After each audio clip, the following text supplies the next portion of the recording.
राधे राधे। हरे कृष्ण। पुरुषोत्तम भगवान की जय।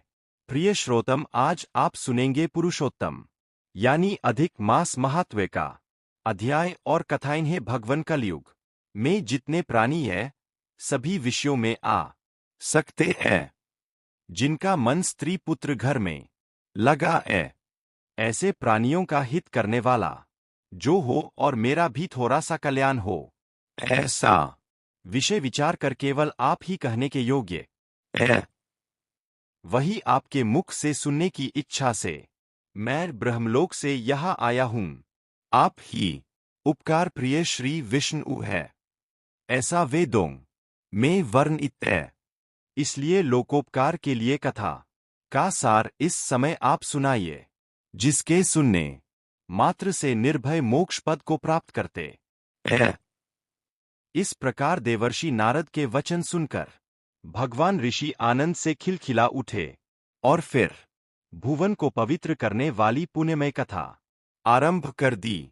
श्री नारायण बोले, हे नारद, गोपों की स्त्रियों के मुख कमल के भ्रमर, रास के ईश्वर रसिकों के आभरण वृंदावन, बिहारी ब्रज के पति आदि पुरुष भगवान की पुण्य कथा को कहता हूँ, जो निमेष मात्र समय में जगत को उत्पन्न करने वाले हैं। उनके कर्मों को हे वत्स इस पृथ्वी पर भला कौन वर्णन कर सकता है। हे नारद मुनि, आप भी भगवान के चरित्र का सरसार जानते ही है और यह भी जानते हैं कि भगवत चरित्र वाणी द्वारा कहा जा ही नहीं सकता। फिर भी अद्भुत पुरुषोत्तम महात्म्य आदर से कहते हैं। यह पुरुषोत्तम महात्म्य दरिद्रता और वैधव्य का नाश करने वाला, यश प्रदान करने वाला और सत्पुत्र तथा मोक्ष को देने वाला है। इसलिए शीघ्र ही इसका प्रयोग करना चाहिए। नारद जी बोले, हे मुनि, पुरुषोत्तम नामक कौन देवता है, उनका महात्म्य क्या है और यह अद्भुत सा प्रतीत होता है, इसलिए आप मुझसे विस्तार पूर्वक कहिए। सूत जी बोले, श्री नारद जी के वचन सुनकर नारायण क्षण मात्र पुरुषोत्तम में अच्छी तरह मन लगाकर इस प्रकार बोले, पुरुषोत्तम यह मास का नाम जो परा है वह भी कारण से युक्त है। पुरुषोत्तम मास के स्वामी दयासागर पुरुषोत्तम अर्थात श्री विष्णु ही है, इसलिए ऋषिगण इसको पुरुषोत्तम मास कहते हैं।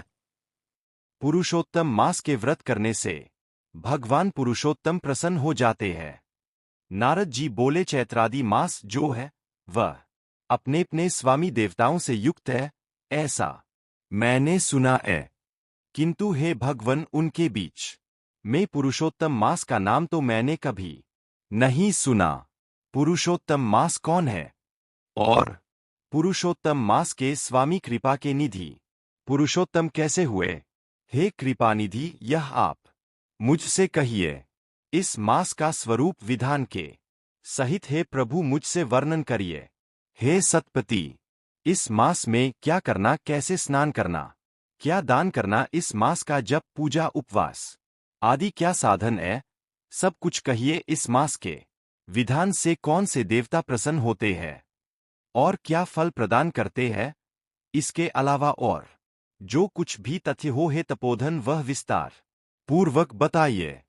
साधु दीनों के ऊपर कृपा करने वाले होते हैं, वे तो बिना पूछे कृपा करके सदुपदेश दे ही दिया करते हैं। इस संपूर्ण पृथ्वी पर जो मनुष्य दूसरों के भाग्य के अनुवर्ती, गरीबी से पीड़ित, नित्य रोगी रहने वाले, पुत्र प्राप्ति की इच्छा रखने वाले, जर गूंगे, ऊपर से अपने आप को बड़े धार्मिक दिखाने वाले, विद्या विहीन, मलिन वस्त्रों को धारण करने वाले, नास्तिक, पर स्त्रीगामी, नीच, जजर, दास वृत्ति करने वाले, आशा जिनकी नष्ट हो गई है, संकल्प जिनके भग्न हो गए हैं, तत्व जिनके क्षीण हो गए हैं, कुरूपी, रोगी, कुष्ठी, टेये अंगों वाले, अंधे मित्र, वियोग, स्त्री वियोग, माता पिता विहीन, शोक दुख आदि से सूख गए हैं, जिनके अंग अपनी इष्ट वस्तु से रहित उत्पन्न हुआ करते हैं, किस अनुष्ठान के करने से और सुनने से पुनः उत्पन्न ना हो। हे प्रभु, ऐसा प्रयोग हमको सुनाइए। वैधव्य, बंध्या दोष, अंगहीनता, दुष्ट व्याधियान, रक्तपित्त आदि, मिर्गी, राज यक्ष्मा आदि जो भी दोष है, इन दोषों से दुखी मनुष्यों को देखकर हे जगन्नाथ, मैं बहुत दुखी हूं, इसलिए मेरे ऊपर दया करके हे ब्राह्मण मेरे मन को प्रसन्न करने वाले विषय को विस्तार पूर्वक बताइए। हे प्रभु, आप सर्वज्ञ है, अंतर्यामी है, सभी तत्वों के आयतन है। सूत जी बोले। इस प्रकार देवर्षि नारद के परोपकारी मधुर वचनों को सुनकर देवदेव नारायण चंद्रमा की तरह शांत महामुनि नारद से नए मेघ के समान गंभीर वचनों में बोले और उन्होंने जो कुछ भी नारद जी से बताया उसका वृतांत आप सभी अगले अध्याय में सुनिएगा। अब सुनिए भक्त नरसिंह मेहता की कथा। बड़े भाई की आज्ञा के अनुसार नरसिंह राम जी बड़ी ही सावधानी से पशुओं का पालन करते थे। अपनी ओर से जानबूझकर काम में बिल्कुल भी लापरवाही नहीं करते थे और जब इन सब कामों से फुर्सत मिलती तब भजन पूजन करते थे, कथा कीर्तन में जाते या फिर साधु संग किया करते थे। परंतु भौजाई उनसे कभी भी संतुष्ट नहीं रहती थी। वो बराबर उन्हें तंग करने का कोई ना कोई अवसर ढूंढ ही लेती थी। नरसिंह राम जी उसके दुष्ट स्वभाव के कारण उससे बहुत डरते थे। अपनी ओर से बराबर ऐसी कोशिश करते थे कि जिसमें उसे शिकायत करने का कोई मौका ही ना मिले। और अधिकतर तो वह घर भी तब आते जब बड़े भाई घर में होते। जिस दिन सरकारी काम से बड़े भाई बंशीधर कहीं बाहर चले जाते तो उस दिन तो नरसिंह राम जी की दुर्दशा ही हो जाती। दुरित गौरी का सारा दिन का क्रोध मानो उसी दिन जाग जाता और वह जितना कष्ट पहुंचा सकती थी उतना उन दोनों पति पत्नी को पहुंचाती। फिर भी भक्तराज कभी विचलित नहीं होते।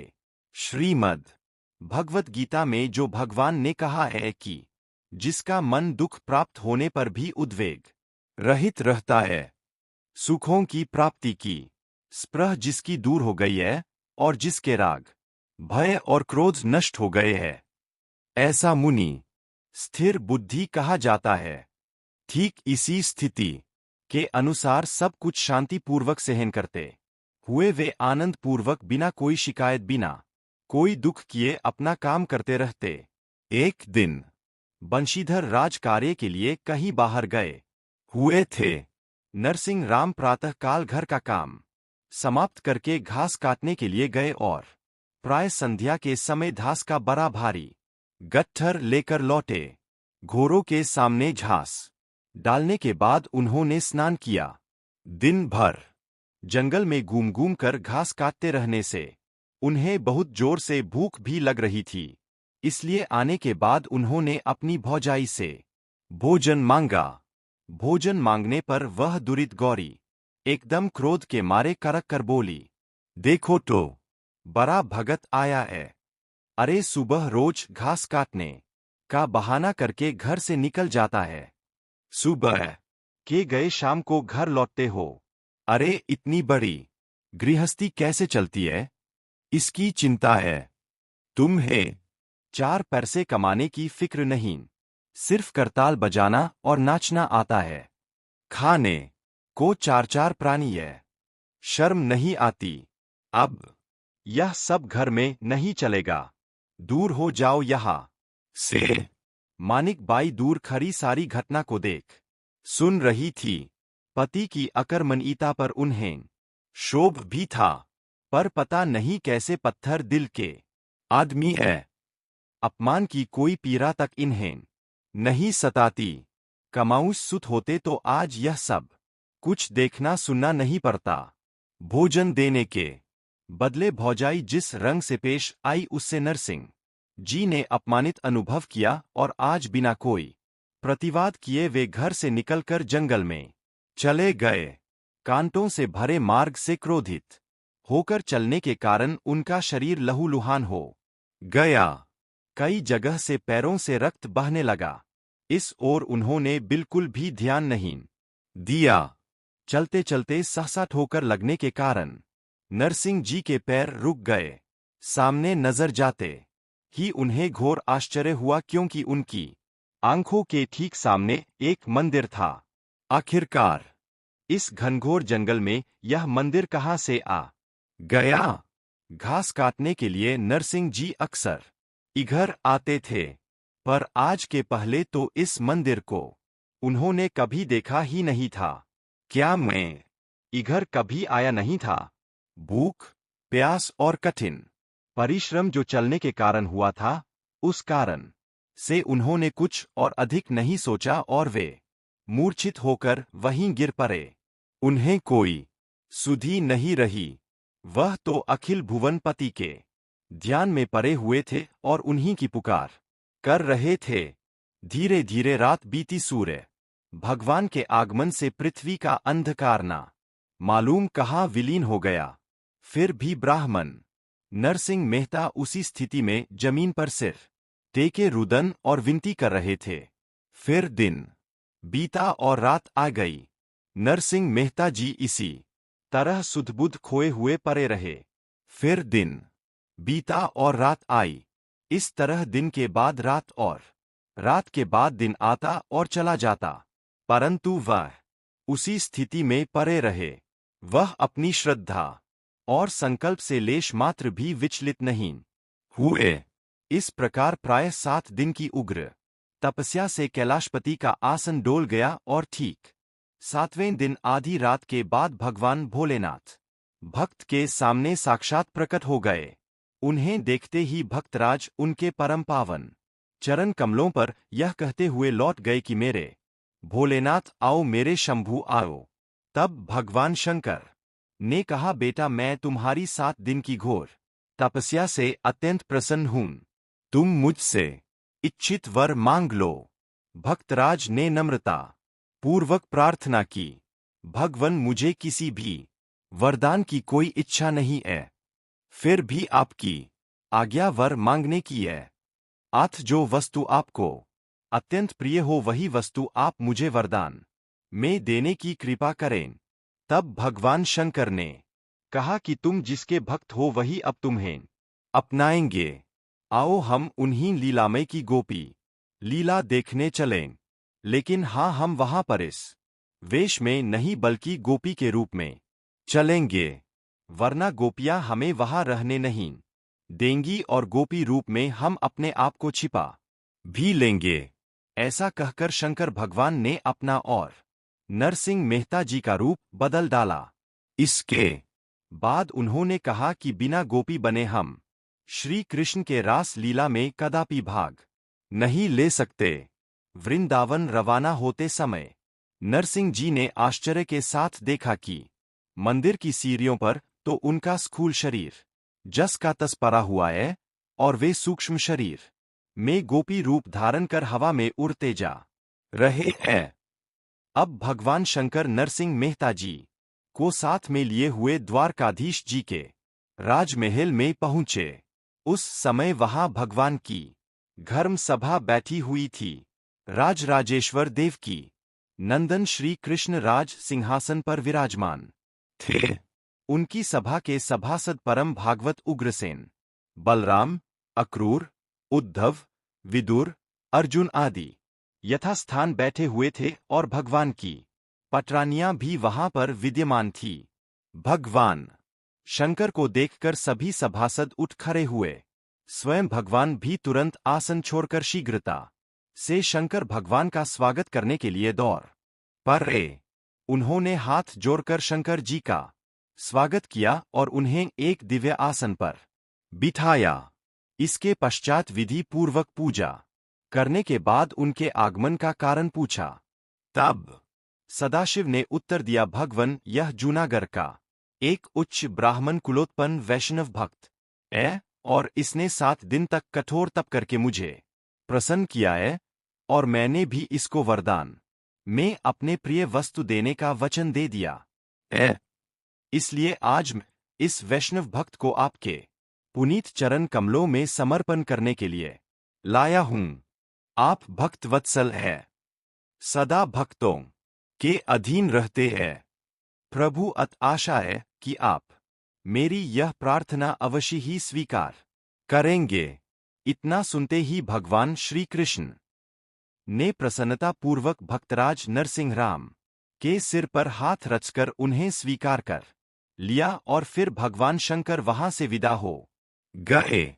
भक्तराज प्रेम से गदगद होकर श्री प्रभु के चरणों में लौट गए और अश्रुधारा से उन्होंने श्री चरणों को पखार दिया। फिर भगवान ने भक्तराज को संबोधित करके कहा, वत्स, मेरे और महेश्वर के स्वरूप में बिल्कुल भी अंतर नहीं है। मैं शंकर जी को अपना आराध्य देव समझता हूं और शंकर जी मुझको इस प्रकार हम दोनों के अभिन्न होने के कारण तुमने जो शंकर जी की पूजा की है वो वास्तव में मेरी ही पूजा है। प्रभु, मैं किस योगियों की हूं? मैं तो भगवान सदाशिव की कृपा से श्री कृष्ण शरणम मम शब्द भर जान सका हूं। इस तरह नरसिंह जी ने नम्रता पूर्वक भगवान से निवेदन किया।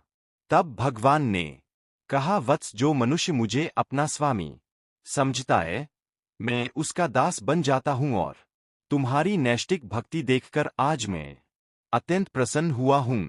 इतना कहकर भगवान नरसिंह जी को अपने अंतपुर में ले गए और उन्होंने वहां सारा वैभव नरसिंह जी को दिखाया। उस समय से नरसिंह जी स्वयं भगवान की सेवा में रहने लगे।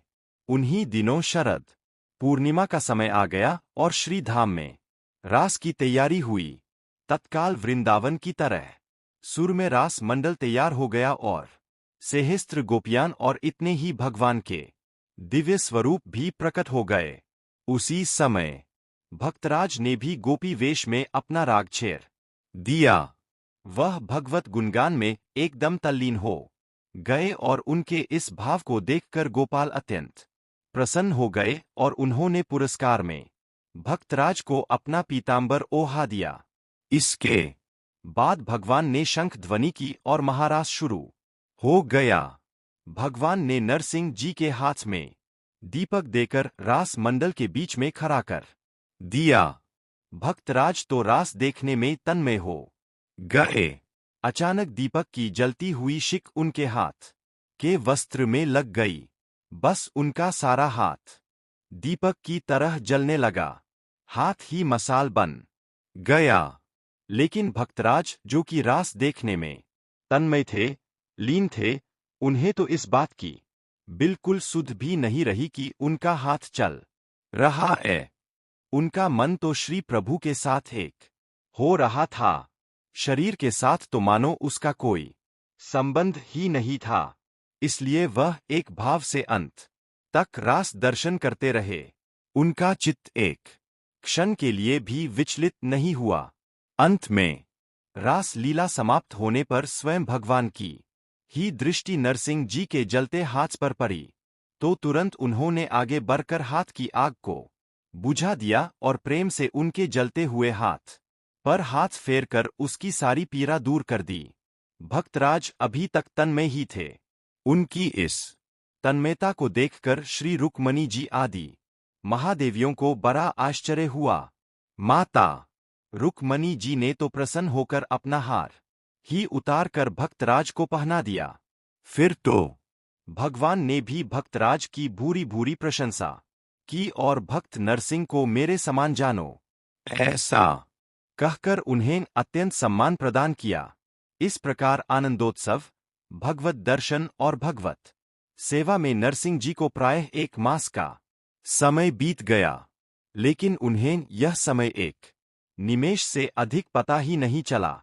एक दिन वह बैठे बैठे भगवान की चरण सेवा कर रहे थे कि अचानक उनका ध्यान अपने सौभाग्य पर गया और वह सोचने लगे, आहाम, कितना धन्य हूं जो मुझे साक्षात लक्ष्मी और देव मुनियों को भी दुर्लभ भगवान की चरण सेवा करने का अवसर प्राप्त हुआ है।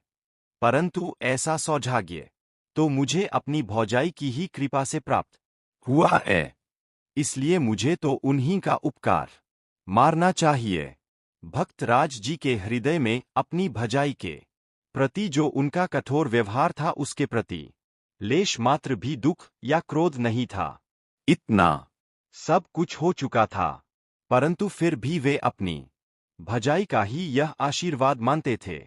उन्हीं की कृपा मानते थे कि अगर वे इस प्रकार उन्हें उल्हाना ना देती तो आज उन्हें भगवान जी के दर्शन न हुए होते।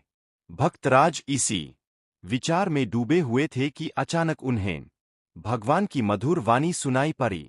भगवान कह रहे थे कि वत्स, तुम्हारी सेवा और एकांत भक्ति से मैं अत्यंत प्रसन्न हूं। कहो तुम क्या चाहते हो।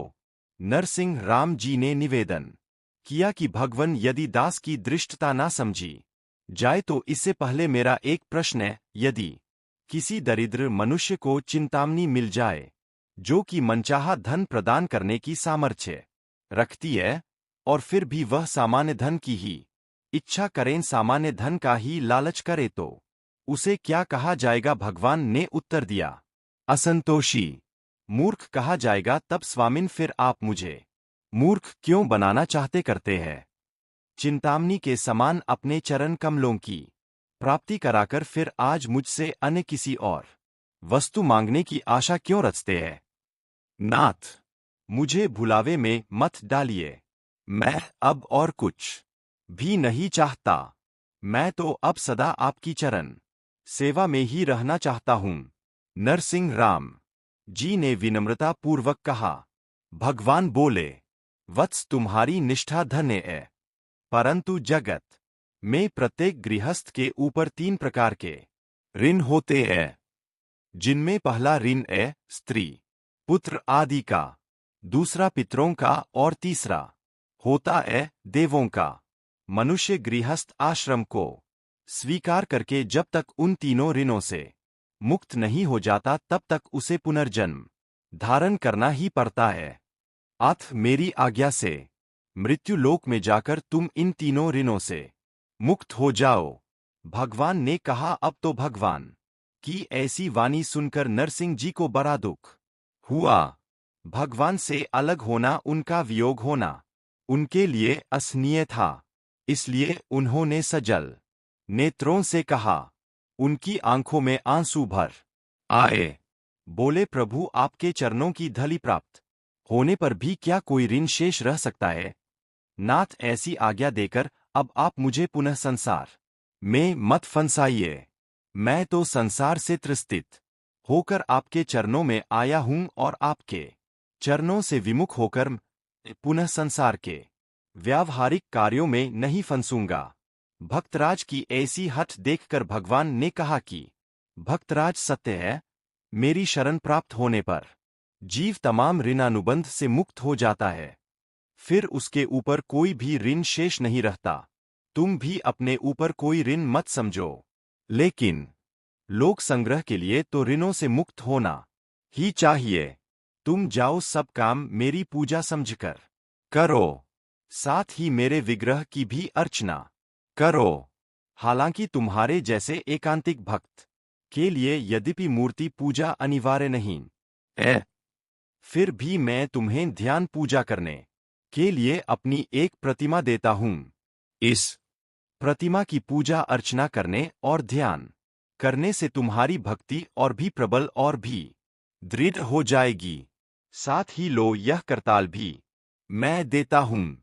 इस करताल के द्वारा जब भी तुम मेरा कीर्तन करोगे तभी मैं तुम्हारे पास उपस्थित हो जाऊंगा और तुम्हारे गृहस्थ आश्रम के सभी कार्यों को सिद्ध कर दूंगा।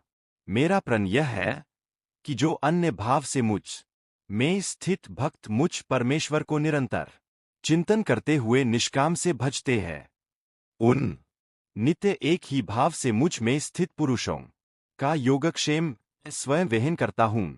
और जो मनुष्य मेरे इस प्रण को स्मरण रचकर तदनुकूल आचरण करता है, वह गृहस्थ आश्रमी होने पर भी कभी दुर्गति को नहीं प्राप्त होता। इसलिए भक्त, अब तुम जूनागढ़ में जाकर अन्य भाव से मेरी भक्ति करो। भगवान के इस प्रकार आश्वासन देने पर नरसिंह जी राजी हो गए। भगवान ने उन्हें अपनी प्रतिमा और करताल सौंप दी एवं पीतांबर फिर और मयूर वृक्ष का मुकुट भी पहना दिया। नरसिंह जी ने भगवान के चरणों में गिरकर बारंबार उन्हें प्रणाम किया और फिर भगवत प्रेरणा से वे तुरंत जूनागढ़ में जा पहुंचे और इसके बाद की कथा आप सभी कल सुनिएगा।